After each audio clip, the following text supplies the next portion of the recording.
आमदार गोपीचंदजी पडळकर हे माझे सहकारी आहेत.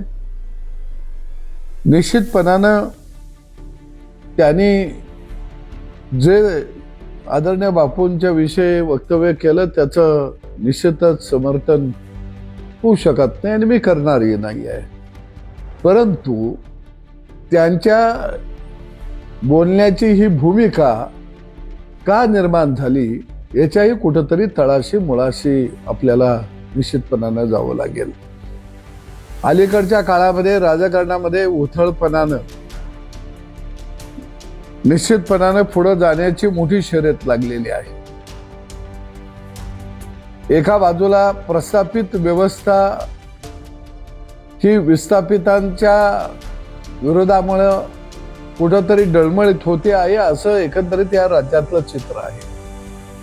आणि विस्थापितांच्या लेकरा बाळांना जर तुम्ही कमी लेखलं तर ती लेकरं बाळं निश्चितपणानं आक्रमकतेनं पुढे येतात. त्याचं उदाहरण म्हणजे आमदार गोपीचंद पडळकर आहे. त्यांच्यावर तुम्ही अनेक खोटे गुन्हे घातले, अनेक खोट्या गुन्ह्यामध्ये त्याला अडवण्याचा प्रयत्न केला. एका लग्नातलं भांडण गावगाड्यामध्ये असे भांडणं होतात लग्नात त्याच्यात आणि मग पोलीस स्टेशनला ते केस स्ट्रॉंग व्हावी मग म्हणून वेगवेगळ्या खोटे नाटे आरोप त्याच्यामध्ये चार्जशीटमध्ये लिहिले जातात. कपडे फाडले, अंगावर धावून आले, तलवार दाखवली, काठीनं मारलं, गज होते, मग माझे ब्लॉक फाडलं, असं सगळं येतं. मग गळ्यातली चैन तोडून नेले, मणी मंगळसूत्र तोडलं, हातातली अंगठी गेले, केशातलं पाकिट गेलं. हे गावगाड्यामध्ये वर्षानुवर्ष चालत आलेलं आहे. आणि तुम्ही जर त्याला सगळे मंगळसूत्र चोर बनायला लागला.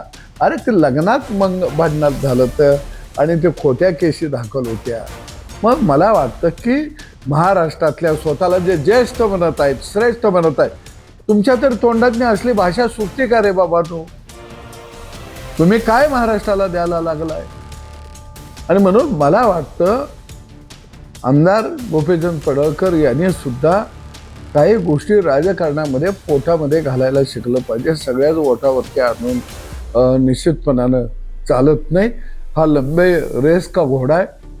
बहुजन समाजाचं विस्थापितांचं नेतृत्व या व्यक्तिमत्वानं करावं असं मला वाटतं.